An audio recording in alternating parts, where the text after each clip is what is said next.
ringan mungkin, sehingga orang Majus itu susah atau Herodes tidak bisa mengirimkan message-nya atau pesannya kepada orang-orang Majus pada saat itu.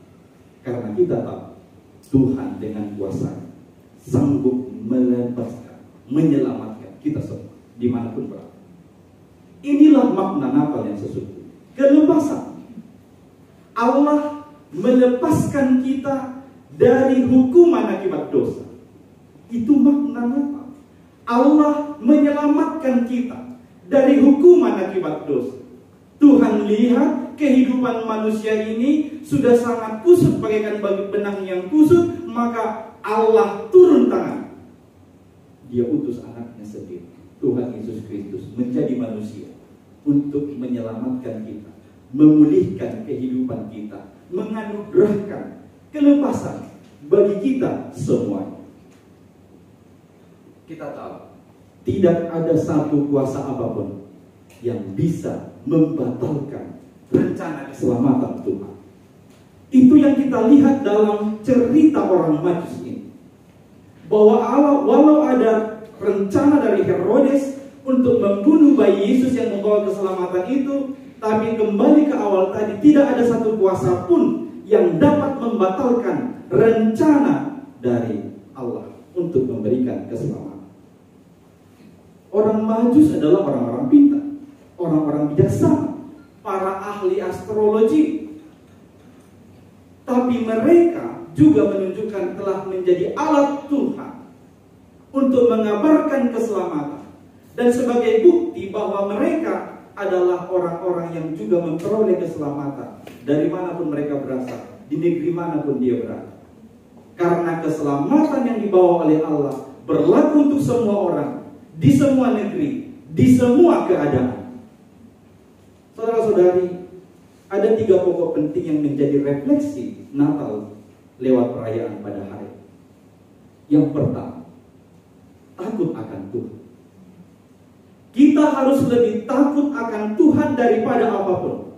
Dari kisah orang Majus kita belajar, kita harus lebih takut kepada Allah dari apapun yang ada di dunia ini. Saya sebut tadi, mereka itu adalah orang-orang pintar, orang-orang bijaksana, orang-orang yang memiliki ilmu yang dihargai pada zaman itu. Tetapi mereka tetap menunjukkan dirinya lebih takut akan rencana Allah daripada ilmu pengetahuan yang mereka miliki, daripada keahlian yang mereka miliki. Karena apa?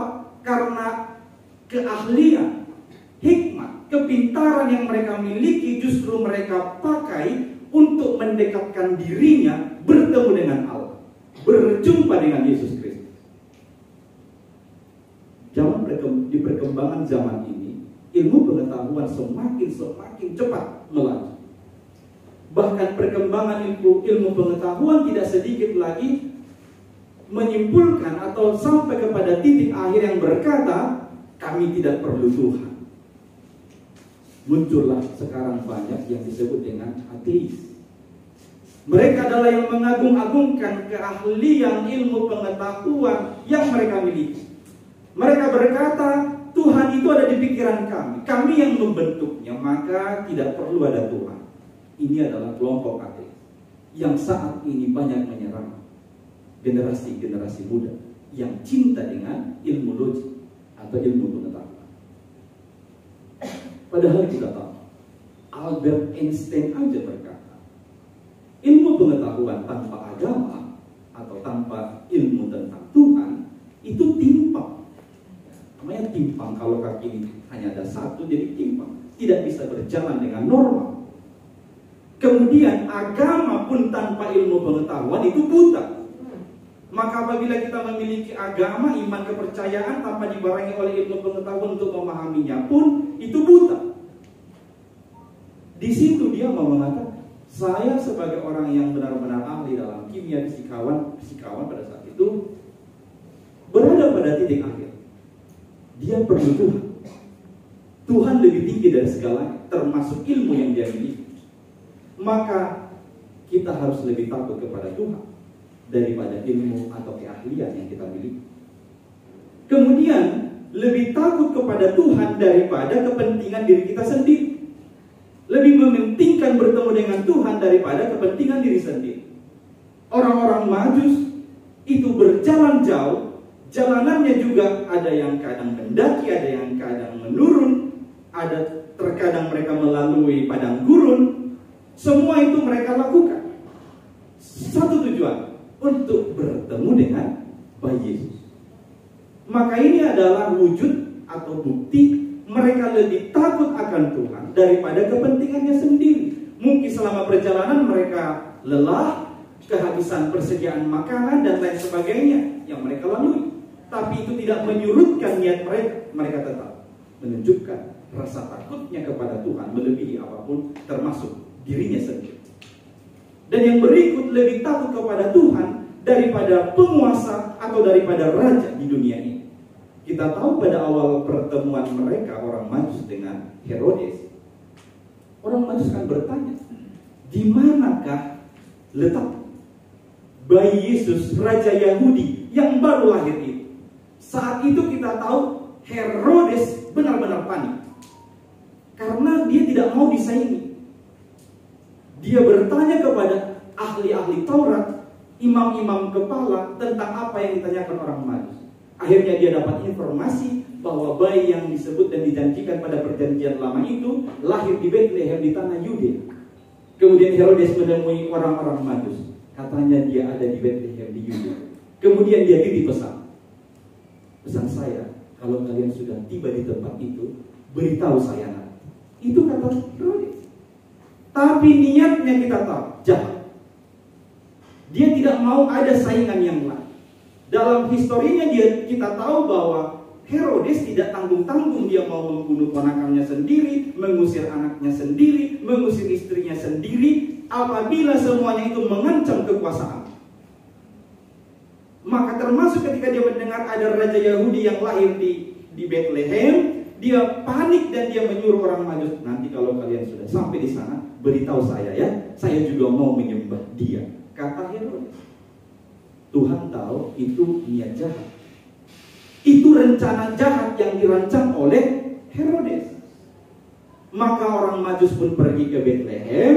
Setelah mereka bertemu dengan bayi Yesus, di ayat 12 tadi dikatakan mereka diperingatkan lewat mimpi. Siapa yang memperingatkan? Allah lewat malaikat. Sebagaimana Allah memperingatkan Yusuf ketika Yusuf hendak meninggalkan Maria, karena dia tahu ternyata Maria sudah hamil. Malaikat yang sama datang kepada mereka dalam mimpinya yang mengatakan supaya mereka pulang dari jalan lain. Dan kita tahu mereka pulang ke negerinya memang dari jalan lain, sesuai dengan tuntunan Allah yang memperingatkan mereka dalam mimpi. Maka itu adalah mereka lebih takut kepada Tuhan daripada apapun, termasuk dari penguasa, yaitu Raja Herodes. Bapak Ibu Saudara, ini menjadi refleksi pertama bagi kita. Merayakan Natal ini, ayo lebih takut kepada Tuhan daripada apapun di sepanjang perjalanan kehidupan kita. Yang kedua, bahan refleksi kita adalah persembahkan yang terbaik kepada Tuhan. Kita tahu orang Majus ketika bertemu dengan Yesus yang sudah lahir itu, pertama sekali Injil mengatakan dan menyaksikan mereka sujud menyembah anak itu. Sujud menyembah, menundukkan tubuh mereka, itu adalah simbol mereka mempersembahkan dirinya seutuhnya kepada Yesus Sang Juru Selamat yang sudah lahir. Maka orang-orang yang merayakan Natal harusnya mempersembahkan hidupnya sebagai persembahan yang terbaik kepada Tuhan. Rasul Paulus berkata dalam Roma 12 ayat 1, persembahkanlah tubuhmu sebagai persembahan yang kudus, yang berkenan, yang hidup di hadapan Tuhan. Itulah ibadahmu yang sejati. Ketika kita mau mempersembahkan seluruh tubuh kita ini sebagai persembahan yang hidup, yang kudus, dan yang berkenan di hadapan Tuhan, itulah ibadah yang sejati. Persembahkanlah yang terbaik. Ketika mereka sudah sujud menyembah, disebutkan mereka meletakkan emas, kemenyan, dan murni. Ini adalah hal-hal atau benda-benda yang berharga di zaman itu mereka persembahkan kepada Tuhan Yesus Kristus. Sekarang pertanyaan, apakah yang menjadi emas? Apakah yang menjadi kemenyan? Apakah yang menjadi murni yang akan kau persembahkan kepada Tuhan Allah? Saya boleh memahami bahwa itu semua boleh juga kita artikan. Profesi itu adalah emas. Pekerjaanmu ini itu adalah kemenyan. Dan keahlianmu itu adalah murni. Maka pakailah semuanya itu sebagai persembahan yang terbaik kepada Tuhan, dengan melakukan tugas-tugasmu di tempat ini atau di instansi manapun kita berada, di puskesmas kecamatan ini, dengan hasil yang terbaik. Bukan asal-asalan, bukan bermalas-malasan, tetapi mana yang terbaik ketika Tuhan sudah anugerahkan kepadamu pekerjaan, keahlian, profesi ini, maka persembahkan yang terbaik, semuanya hanya untuk kemuliaan Tuhan. Dengan demikian kita akan bekerja, memahami etos kerja sebagai seorang Kristiani. Kita tahu dari etos kerja, memiliki etos kerja itu bahwa kerja ini adalah rahmat. Maka lakukanlah setiap pekerjaanmu dengan rasa syukur, bukan dengan sungut-sungut, bukan dengan keluhan. Harus dengan rasa syukur, karena kerja ini adalah rahmat.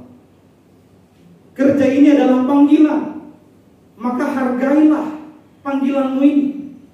Ada banyak di luar sana mungkin yang bermimpi supaya bisa di posisi saudara sekarang ini.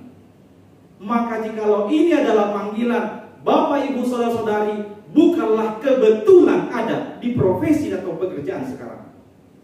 Karena ini adalah panggilan dari Tuhan. Kerja adalah ibadah. Lakukanlah dengan sungguh-sungguh, di dalam rasa takut akan Tuhan. Kerja ini adalah pelayanan, maka melayanilah dengan sukacita setiap saat. Refleksi yang ketiga ini yang terakhir. Taat pada rancangan Tuhan. Disebut, maka pulanglah mereka ke negerinya melalui jalan lain. Jalan lain adalah jalan Tuhan, jalan yang ditetapkan oleh Tuhan. Jalan ini bisa jadi lebih jauh dari jalan sebelumnya, bisa jadi lebih sulit, bisa jadi lebih rumit untuk dilalui dari jalan-jalan yang sebelumnya. Karena jalan ini atau mengikuti jalan Tuhan, kita tahu bukan berarti tidak ada hambatan, tidak ada rintangan, tidak ada kesulitan lagi. Sebab dalam jalan Tuhan, Tuhan tidak pernah janji langit selalu biru. Tuhan tidak pernah janji jalan selalu lurus. Tuhan tidak pernah janji jalan itu terus lebar. Tetapi dengan pasti Tuhan berjanji, Dia akan senantiasa menyertai. Bapak Ibu, para ekonom dunia sudah memprediksi 2023 kita mungkin akan mengalami resesi global, krisis pangan. Bagi sebagian orang itu bisa mengakibatkan kekhawatiran untuk menghadapi 2023. Bagi sebagian orang lagi bisa membuat dia karena saking paniknya, akhirnya dia ambil jalan pintas. Tetapi kamu hari ini diperingatkan, tetaplah berjalan di jalan yang ditetapkan Tuhan. Jalan lain itulah jalan yang ditetapkan Tuhan. Karena itulah yang harus kita lalui. Bukan jalan pintas, bukan panik, bukan khawatir, tapi taatlah. Tetap sabar berjalan sesuai dengan rancangan Tuhan. Karena kita tahu, kita harus sabar mengikuti rancangan Tuhan. Saat ini mungkin belum terlihat jelas, mungkin masih abu-abu, tapi ketika kita tahu itu adalah jalan yang dikehendaki Tuhan, maka kita akan dapat leluasa berjalan di sana. Karena saya percaya Tuhan ada di tengah-tengah sana. Bapak Ibu, seni kruistik. Seorang ibu pernah duduk di kursinya, dia memegang kruistik sulamannya, dia menyulam seni kruistik. Kemudian ketika duduk di kursi itu sambil menyulam, anak perempuannya duduk persis di bawah dari si ibu itu. Maka ketika si ibu itu asik dengan sulamannya, si anak tiba-tiba bertanya dari bawah, "Mama ngapain sih? Kok itu benangnya dibuat rumit begitu?" Karena dia lihat dari sisi bawah. Dia lihat dari sisi yang lain, dari sisi dia. Tapi si ibu bilang, "Sabar ya, nah, nanti saya tunjukkan." Dia terus menyulam. Dia lihat itu hanya benang yang dibuat berlilit-lilit dari bawah. Kemudian setelah selesai, si ibu itu menunjukkan hasil sulamannya kepada putrinya. Ternyata itu adalah wajah putrinya yang sangat cantik. Bapak Ibu, demikian halnya kita bisa sering seperti putrinya itu di dunia ini. Kita berjalan dalam jalan Tuhan, kita lihat ini bagaimana sih Tuhan? Kok sulit banget, saya sudah ngasih hati, sudah sungguh-sungguh, tapi kelihatannya tidak ada tanda-tanda akhir dari semua yang saya kerjakan ini.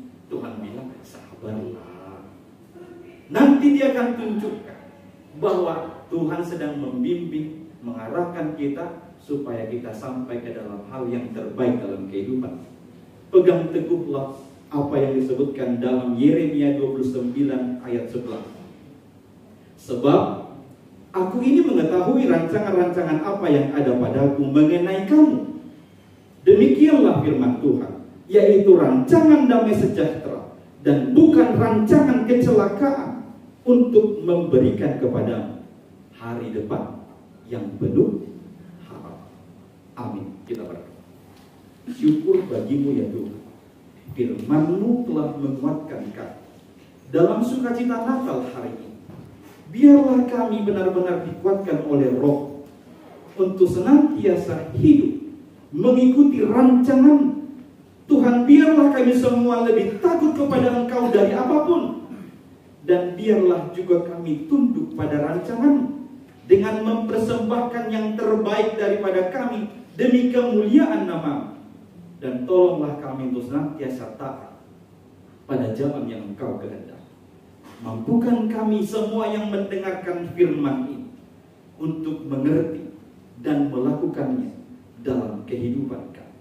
Ya Tuhan, Engkau anugerahkan berkat-Mu melimpah bagi keluarga besar Rumah Sakit Umum Daerah Tanjung Priok ini dan seluruh puskesmas-puskesmas yang ada di kecamatan ini.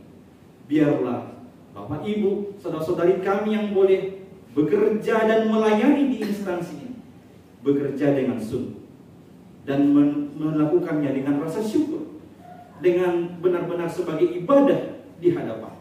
Ya Tuhan, kami hendak memohon kepada Engkaulah yang menguatkan kami dalam melalui hari-hari kami, hanya oleh pertolongan-Mu saja, dalam Kristus Yesus, Tuhan dan Juru Selamat kami. Amin.